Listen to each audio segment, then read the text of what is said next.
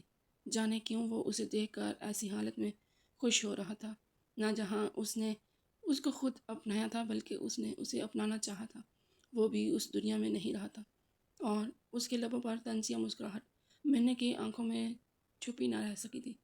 کیا بات ہے ڈیئر کزن، بہت خاموش بیٹھی ہو آج۔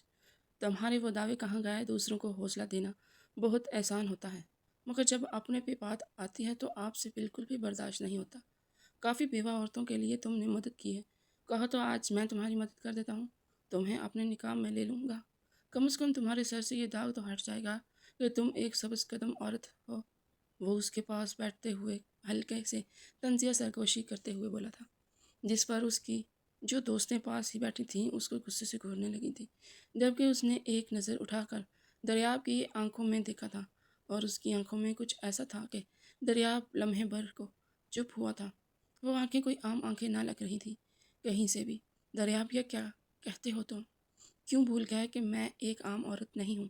مجھے اپنا انصاف لینا بخوبی آتا ہے، اور ایک بات، تم مجھے کوئی بھی نہیں بات کرنے کا حق نہیں رکھتے، مگر اب تم نے یہ ذکر چھیڑ ہی دیا ہے تو تمہیں بتا دوں، تمہاری مدد لینے سے اچھا میں اپنے دشمن ساتھی کو چنوں گی۔ اس کے بعد سن کر وہ حیرت سے تنگ آنکھیں لیے اسے دیکھنے لگا تھا۔ شاید وہ اس کی بات کا مطلب سمجھ نہ سکا تھا۔ تمہارے کہنے کا مطلب کیا ہے؟ اس نے دانت پیستے ہوئے کہا تھا، جب وہ جھٹکے سے اپنی جگہ سے اٹھی تھی اور ایک چادر کندھوں پر ڈالتی آگے بڑھی تھی۔ اس کو اسی حالت میں باہر جاتا دیکھ کر اس کی ماں اور چچیاں بلانے لگی تھیں، مگر وہ ان سب کی آوازیں نظر انداز کرتے ہوئے باہر کی طرف بڑھنے لگی تھی۔ دریاب اور زریاب بھی فوراً اس کے پیچھے نکلے تھے، مگر وہ گاڑی لے کر نکل چکی تھی۔ سارے اس کے پیچھے نکلے تھے، مگر وہ نہیں جانتے تھے کہ وہ کہاں جا رہی تھی۔ مگر عین اس کی گاڑی کو جڑکے کے قریب رکتے دیکھ کر ساروں نے سانس سکھ کیے تھے۔ دریاب جو زریاب دونوں اسے پھٹی آنکھوں سے دیکھ رہے تھے۔ کیا یہ لڑکی پاگل ہو گئی ہے؟ دلہن کے لباس میں ہی ایک بڑے جھڑکے میں آ گئی۔ اس کو ہوش کون دلائے گا؟ اس کی ذرا عقل ٹھکانے لگاؤ۔ کیا یہ پاگل ہے یا ہمارے خاندان کی عزت کو بدنام کرنا چاہتی ہے؟ آج ہی اس کا شوہر مرا ہے اور یہ منہ اٹھا کر جرگے میں آ گئی ہے۔ دریاب اور زریاب کی طرف دیکھتے ہوئے تندہی سے کہا تھا، جس پر وہ اسے گور کر رہ گیا تھا۔ بھائی تم تو کچھ مت ہی بولو، تمہیں کوئی ایسی بات کرنی ہی نہیں چاہیے تھی جس کی بدولت وہ یہاں آتی۔ اپنے گریبان میں پہلے جھانک کر دیکھو اور پھر اس کو بات کرنا۔ زریاب اسے غصے سے کہتے باہر نکلا تھا اسے لانے کے لیے، مگر تب تک وہ اس اسمبہر کو چیرتی ہوئی آگے داخل ہو گئی تھی، اور اسے وہاں موجود دیکھ کر ریحان کا باپ اور اس کے خود کا باپ چونک اٹھے تھے، کیونکہ وہ جھڑکے میں فیصلہ کے لیے ہی آئے تھے، مگر اس کو وہاں موجود دیکھ کر ان سب کے لبوں پر تالے لگ گئے تھے۔ سارے جانتے تھے کہ آج کم از کم وہ جگہ میں نہیں آئے گی، مگر اس کو جگہ میں دیکھ کر سب پھٹی آنکھوں سے اسے دیکھنے لگے تھے۔ یار، یہ تو ایسے ہی آ گئی۔ ایسی بہت سی آوازیں تھیں جو مجمع میں گونج اٹھی تھی۔ جہاں جہیں موضوع بائی سے تکرار تھا، وہ خون بہا میں اس کا قتل چاہتے تھے، جبکہ ارشمان کے گھر والے اس معاملے پر بالکل بھی راضی نہ تھے۔ کیا تم لوگ پاگل ہو گئے ہو؟ تم ایک سردار کو قتل کرنے کا کہہ رہے ہو؟ یہ بھول گئے ہو تم لوگ کہ میں ایک گاؤں کا سردار ہوں اور میری بات پتھر پر لکیر ہوتی ہے؟ بھلا پھر تم لوگ مجھے کیسے سزا دے سکتے ہو؟ ارشمان خان غرور سے بولا تھا، جبکہ اس کا یہ غرور اس کو ایک آنکھ نہ بھایا تھا۔ جو بھی تھا، بات تو وہ ٹھیک کہہ رہا تھا کہ وہ لوگ رقم ادا کرنے کو تیار تھے، اور ویسے بھی ایک سردار کو قتل کرنا مناسب نہ تھا۔ اس کے آگے کی سرداری سنبھالنا مشکل ہو جاتا۔ ساری غلطی ریحان شاہ کی تھی۔ نہ وہ بد زبانی اور بدگوئی شروع کرتا، نہ ہی میں اس پر وار کرتا۔ سب سے پہلا وار اس نے مجھ پر کیا تھا۔ اگر وہ مجھے تھپڑ نہ مارتا تو کبھی اپنی جان سے نہ جاتا، لیکن اس نے اپنی موت کو خود دعوت دی تھی۔ وہ بڑے مجمع میں کھڑا سب پر قہر برساتی نظروں سے دیکھتے ہوئے بولا تھا۔ وہ ابھی غلطی پر ہوتے ہوئے بھی اپنی غلطی نہیں مان رہا تھا۔ یہ بات میں نے شاہ کے سر پر ہتھوڑے کے طرح برس رہی تھی، اب اس کے بس ہو چکی تھی۔ تو ٹھیک ہے ارشمان خان، اگر یہی تمہاری سرداروں کا اصول ہے تو یہ بات میں بھی جان لوں کہ اگر آج تم خون بہا ادا نہیں کرو گے تو ونی کیے جاؤ گے۔ تم، اور آج زندگی میں پہلی بار تمہیں اپنے اصولوں سے ہٹنا پڑے گا، کیونکہ تمہیں تمہارے اصولوں سے ہٹاؤں گی میں۔ تمہیں ہمارے قدموں میں جھکنا پڑے گا۔ اگر تم یہ نہیں کر سکتے تو اپنی جان کا نذرانہ یہی پیش کر کے جاؤ گے، وہ آگے آتے ہوئے بولی تھی، جبکہ وہ جھٹکے سے پلٹا آنے والی اس لڑکی کو دیکھنے لگا تھا جو اس وقت دلہن کے لباس میں ملبوس تھی۔ کندھے پر اس نے چادر ڈال رکھی تھی۔ اسے دیکھ کر کہیں سے بھی وہ عام عورت نہ لگ رہی تھی۔ کون ہو تم؟ وہ قہر بھرے لہجے میں بولا تھا۔ اس کو ذرا سا بھی سمجھ نہ آیا تھا کہ ایک عورت کیسے اس کو ونی بھی مانگ سکتی ہے۔ کیا وہ لڑکی پاگل ہو گئی تھی یا اسے ان فیصلوں کا اندازہ نہ تھا؟ مگر وہ یہ نہیں جانتا تھا کہ وہ بات کس سے کر رہا ہے۔ میں وہی لڑکی ہوں جس کے منکوح کو آج تم نے قتل کیا ہے، اور اگر تم اس قتل کا ہرجانہ ادا نہیں کر سکتے تو تم میرے ساتھ ونی کیے جاؤ گے۔ اس کی بات سنتے ہی سارے منہ پر انگلیاں دبائے اسے دیکھنے لگے تھے۔ یہ کیا کہہ دیا تھا اس لڑکی نے؟ جبکہ ذوحان شاہ تیزی سے اس کے قریب آئے تھے اور اسے جھنجھوڑتے ہوئے بولے تھے، یہ کیا کہہ رہی ہو تم بیٹا؟ میں نے تمہیں اندازہ بھی ہے اپنی بات کا؟ تمہیں کیا پتا یہ کس کماش کا لڑکا ہے اور کتنا خطرناک ہو سکتا ہے؟ پھر تم اس کو ونی میں کیسے مانگ سکتی ہو؟ وہ اسے ہوش دلاتے ہوئے بولے تھے، مگر وہ اس وقت ہوش میں ہی کہاں تھی۔ اس نے اپنے ہم سفر کو کھویا تھا۔ بھلا اتنی آسانی سے وہ اس شخص کو کیسے معاف کر دیتی جو اس سب کی وجہ بنا تھا؟ نہ صرف یہ بلکہ وہ تو اپنے کیے گئے گناہ پر نادم ہی نہ تھا، لیکن اس کو جھکانا میں نے شاہ کو اچھے سے آتا تھا۔ اس نے سوچ لیا تھا کہ اگر یہ شخص اپنی جان نہیں دے گا تو بدلے میں اس کو ونی ہونا ہی پڑے گا۔ مجھے لگتا ہے ذوحان شاہ آپ کی بیٹی اس وقت ہوش میں نہیں ہے۔ اسے ہوش دلائیے اور بتائیے اسے کہ میں ایک گاؤں کا سردار ہوں۔ اس کی بات سنتے وہ تیر کی تیزی سے اس کے پاس آئی تھی اور رکھ کر بڑے جگرے میں اس کے منہ پر کس کر تھپڑ مارا تھا، اور یہ کہ وہ ایک دم جھٹکا کھاتے لڑکھڑا گیا تھا اور چہرے پر بے یقینی سے ہاتھ رکھتے وہ آنکھیں اس کی آنکھوں میں ڈالے اسے دیکھنے لگا تھا۔ اسے سمجھ نہیں آ رہی تھی کہ کیا اس نرسک سی دھیان پان سی لڑکی نے اس کے منہ پر تھپڑ مارا تھا، اس کے منہ پر جو ایک گاؤں کا سردار تھا جس کے آگے لوگ تھر تھر کانپتے تھے۔ اس کے خوف سے ہر کوئی ڈرتا تھا اور اس کو ہی اس نے سب کے سامنے تھپڑ مار دیا تھا۔ آخر یہ کیسی جرأت تھی اس کا؟ بس نہیں چل رہا تھا کہ وہ اس کا منہ نوچ لے۔ وہ آگے بڑھا تھا اسے سبق سکھانے کے لیے، مگر دو مردوں نے اسے پیچھے سے تھام لیا تھا۔ تمہاری جرأت کیسے ہوئی آخر میرے منہ پر تھپڑ مارنے کی؟ لڑکی، تمہیں کیا اپنی جان پیاری نہیں ہے؟ وہ غصے سے چلایا تھا جو تنزیہ ہنستے ہوئے اسے دیکھ کر بولی تھی، شاید تم اپنے ہوش میں نہیں ہو اور میری جرأت کا اندازہ تمہیں نہیں ہے کہ تم نے میرے شوہر کو قتل کر کے آج کتنا بڑا گناہ کیا ہے، لیکن اس گناہ کی سزا تمہیں اسی جرگے میں ملے گی۔ یہ سوچنا بھی مت کہ تم آج یہاں سے خالی ہاتھ چلے جاؤ گے۔ وہ اسے اوپر سے نیچے تک تنزیہ نگاہوں سے دیکھتا ہوئے بولی، جب وہ بل کھاتے ہوئے بولا تھا، تمہیں کیا لگتا ہے کہ میں آرام سے تمہارے ونی ہو کر چلا جاؤں گا؟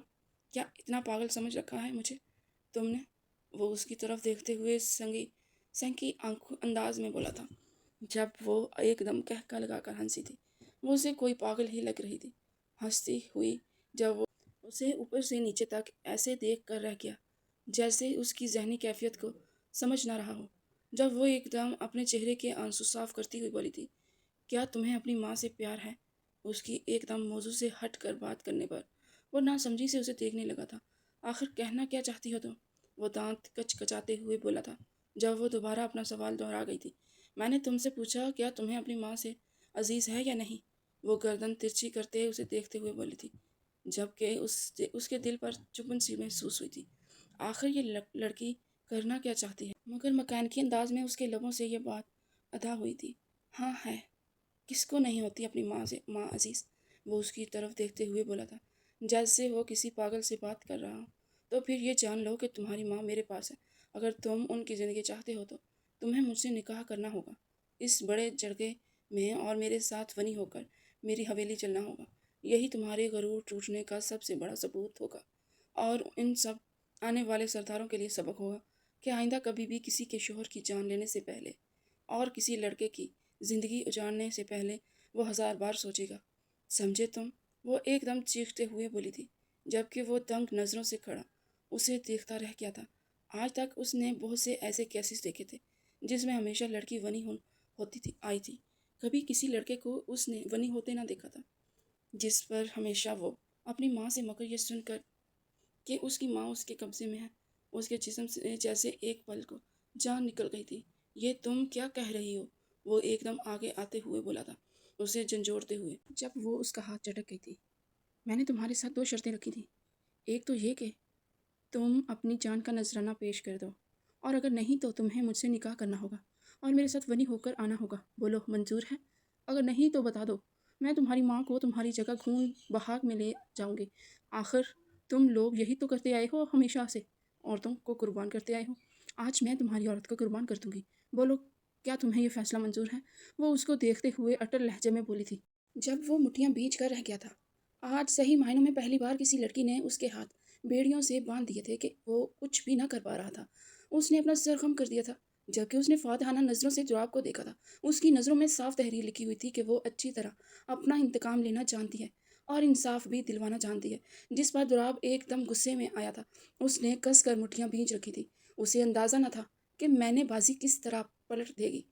یہ بات کوئی نہیں جانتا تھا، مگر یہ صرف دعاب ہی جانتی تھی کہ بندوق سے نکلی ہوئی والی گولی ارشمان کی نہیں بلکہ دعاب کی گولی تھی۔ اگر ارشمان کی ایک گولی اس کا کندھا چیرتے گزری تھی تو دوسری گولی دعاب کی تھی جو آئین شاذل کے دل پر جا لگی تھی، مگر دعاب نے چھپ کر اس پر وار کیا تھا۔ اس لیے سب ہی ارشمان کو قصوروار سمجھتے تھے، اور ارمان کو بھی اس وقت یہی لگتا تھا کہ وہ دونوں گولیاں اس کی بندوق سے ہی نکلی تھی، مگر کوئی نہیں جانتا تھا کہ دعاب ہی سب کا ماسٹر مائنڈ تھا۔ وہ چاہتا ہی نہیں تھا کہ مینے کی شادی آج ہو پائے اور وہ ہمیشہ کے لیے بیوہ ہو جائے، اور نہ ہی اسے کوئی اپنائے۔ یہ اس کے سب سے بہتر بدلہ ہوتا اس کے لیے، مگر مینے کی بازی نے سب کچھ بدل کر رکھ دیا تھا۔ آنن فانن ان کا نکاح ہوا تھا۔ ذیشان شاہ نے اس کو بہت سمجھایا تھا، مگر اس نے ان کی ایک نہ سنی تھی، اپنی بات پر قائم رہی تھی اور اس سے نکاح کر کے ہی دم لیا تھا۔ نکاح کرتے ہوئے بھی اس کی آنکھوں میں سرخی تھی۔ آج ارشمان اپنی بے بسی کا اچھا سا اندازہ ہوا تھا، اور اس بات کا بھی کہ ایک لڑکی اگر بدلہ لینے پر آئے تو وہ کیا کچھ نہیں کر سکتی۔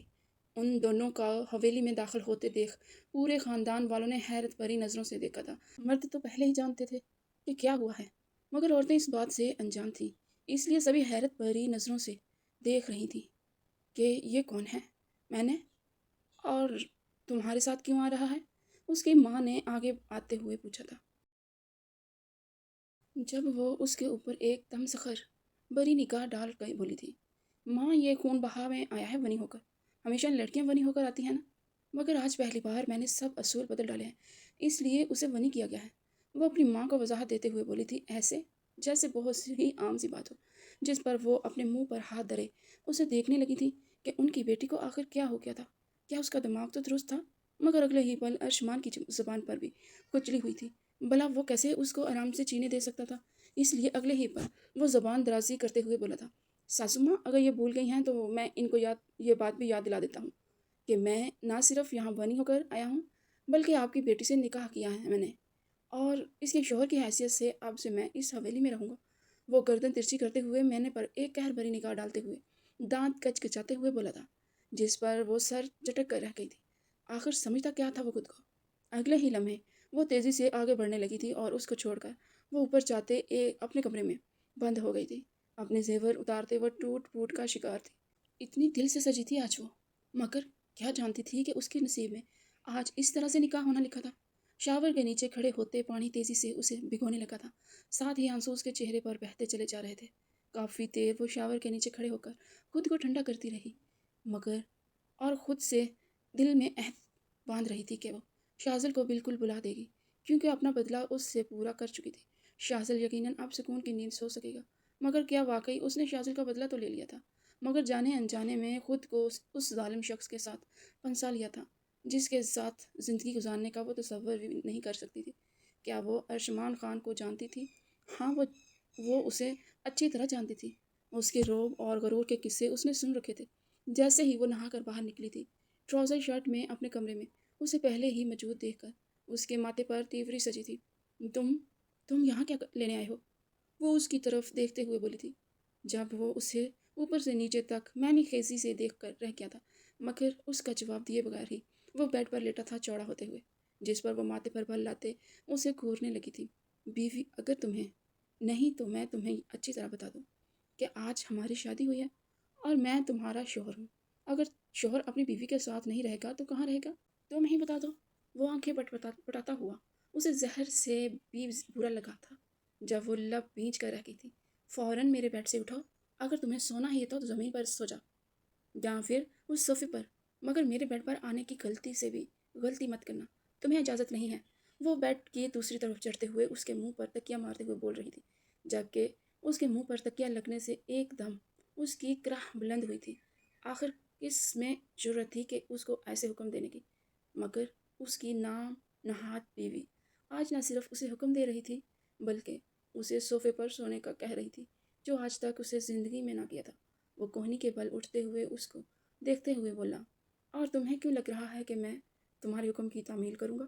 وہ ایک دم اس کے قریب آتا بولا تھا جب وہ وہیں بیٹھی اس کی آنکھوں میں آنکھیں ڈالے دیکھ رہی تھی، کیونکہ ابھی تم ہی نے تو کہا ہے کہ تم میرے شوہر ہو اور شوہر پر لازم ہے کہ وہ بیوی کی بات مانے۔ وہ دانت پیستے ہوئے ایک انگلی سے اس کے سینے کو پیچھے ڈھکیلتے ہوئے بولی تھی، جب اگلے ہی لمحے وہ اس کی کلائی تھام اس کو اپنے سینے پر گرا چکا تھا۔ اچانک اس کے سینے پر گرنے کی دیر تھی کہ اس کے لب ارشما خان کے لبوں سے ٹکرائے تھے۔ ان دونوں کے لبوں کا ملن ہوا تھا کہ دونوں ہی آنکھیں پھاڑے ایک دوسرے کو دیکھنے لگے تھے۔ دونوں نے ہی امید نہیں کی تھی کہ وہ اگلے ہی لمحے اتنے نزدیک آ جائیں گے کہ ان کی سانسیں ایک دوسرے کے اندر منتقل ہونے لگیں گی۔ یہ ان دونوں کے لیے ہی نیا احساس تھا۔ دونوں کے جسم سے جذبات کی آگ بھڑک اٹھی تھی، چہرے سرخ پڑے تھے، جبکہ میں نے فوراً اس کے سینے سے اٹھنے کی کوشش کی تھی، مگر اگلے ہی پل وہ شوق رہ گئی تھی جب اس نے دیکھا کہ ارشمان خان اس کی کمر پر اپنے دونوں ہاتھ زور سے بیٹھ چکا تھا، جس سے وہ اور اس کے اوپر گر چکی تھی اور بھی سختی سے اس کے لبوں میں پیوست ہوئی تھی، جبکہ وہ آنکھیں پھاڑے سچویشن کو سمجھنے کی کوشش کر رہی تھی کہ آخر یہ بندہ چاہتا کیا ہے اس سے؟ کیا اس کو اپنی زندگی پیاری نہیں تھی؟ کیوں اس کے ہاتھوں قربان ہونا چاہتا تھا؟ اس کو ایک ایک گھونٹ اپنی سانس اس کے اندر منتقل کرتے دیکھ اس کے ذہن میں بجلی کی تیزی سے خیال آیا تھا، اور اگلے ہی لمحے اس نے اس کے لبوں پر کاٹا تھا جس پر وہ سسکتے ہوئے اس سے دور ہوا تھا، جبکہ وہ اپنے ہونٹوں کو زبردستی رگڑتے ہوئے اس کو کھا جانے والی نظروں سے دیکھ رہی تھی۔ تمہاری ہمت کیسے ہوئی یہ جرأت کرنے کی؟ اس نے اپنے لبوں کی طرف اشارہ کرتے ہوئے اسے خون خوار انداز میں کہا تھا، جب وہ کمینی ہنسی ہنس دیا تھا۔ تمہیں کیا لگا تھا کہ صرف تم ہی میری جان کو عذاب میں ڈال سکتی ہو؟ میری جان، تم یہ بات اچھی طرح جان لو کہ میں بھی تمہارا ہی شوہر ہوں۔ تمہاری جان کو عذاب میں کیسے ڈالنا ہے اب یہ مجھے اچھی طرح سمجھ آ چکا ہے۔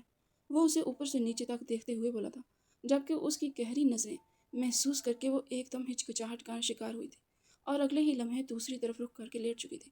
اس سے اور لڑنے کا اس میں بالکل بھی دم غم نہ تھا، اس لیے آنکھیں موند لی تھی۔ دوسری طرف ارشمان خان اسے دیکھ کر دوسری طرف کروٹ لے کر لیٹ چکا تھا، جس کی زندگی میں بہت کچھ بدل چکا تھا۔ آخر آج اس نے اسے صبح ہی صبح غصہ نہ آتا اور وہ مقابلے کے لیے نہ جاتا تو یقیناً آج وہ شازل شاہ کا قتل نہ کرتا، مگر یہ بات ابھی بھی اسے جلسا رہی تھی کہ کیسے وہ ایک لڑکی سے ونی ہو کر آیا تھا۔ آج وہ سارا واقعہ ریوائنڈ کرنے لگا تھا اپنے ذہن میں، جب اسے محسوس ہوا کہ دوسری گولی تو اس کی بندوق سے نکلی ہی نہیں تھی، تو پھر دوسری گولی کیسے لگی تھی شازل کو؟ اس کے دماغ میں یہ بات کھٹک رہی تھی، کیا وہ دونوں گولیاں اس کی اپنی بندوق کی تھی یا وہ کوئی بات مس کر رہا تھا؟ وہ سوچ کر رہ گیا تھا۔ اگلے ہی لمحے کب اس پر نیند کی دیوی مہربان ہو گئی تھی اسے معلوم نہ ہوا تھا۔ جب اگلی صبح میں نے کی آنکھ کھلی تو اس کو اپنے اوپر پھیل کے سوتا دیکھ کر اس کی آنکھیں حیرت سے پھٹی تھی، جبکہ وہ اس بلڈوزر کو اپنے اوپر سے ہٹانے کی کوشش کرنے لگی تھی، مگر وہ تو ایسے سویا تھا جیسے گھر میں کبھی سویا ہی نہ تھا، جبکہ وہ ایک دم اس کے کندھے پر تھپڑ برسانے لگی تھی۔ کیا نشیوں کی طرح نشہ کر کے سوئے ہو جو تمہاری آنکھ نہیں کھل رہی؟ پیچھے ہٹو مجھ سے، کیا جان لینی ہے میری؟ وہ اس کو ہلاتے بولی تھی، مگر اسے ٹس سے مس نہ ہوتا دیکھ کر اگلے ہی لمحے اس نے دونوں ہاتھوں سے اس کے گھنے بال پکڑے تھے اور ڈبوچ کر چاروں طرف گھما دیے تھے کہ اس کا سر گھوم کر رہ گیا تھا۔ اسے لگا کہ کوئی شخص اس پر حملہ آور ہو گیا ہے، تبھی اس نے میں نے کے دونوں ہاتھوں کو مضبوطی سے تھامتے ہوئے بیڈ سے لگایا تھا اور نیند کی خماری لیے سرخ آنکھوں سے اسے دیکھنے لگا تھا، جو اسے کچا چبا جانے والی نظروں سے دیکھ رہی تھی۔ کیا ہے؟ صبح صبح ہی کیوں میرے سر پر سوار ہو رہی ہو؟ نیند سے اٹھائے جانے کا غصہ تھا جو اس پر اتار رہا تھا، یا وہ اس کو مرنے اور مار دینے والی نظروں سے دیکھتے ہوئے بولی تھی، میرے اوپر سے اٹھنے کا کیا لوگے؟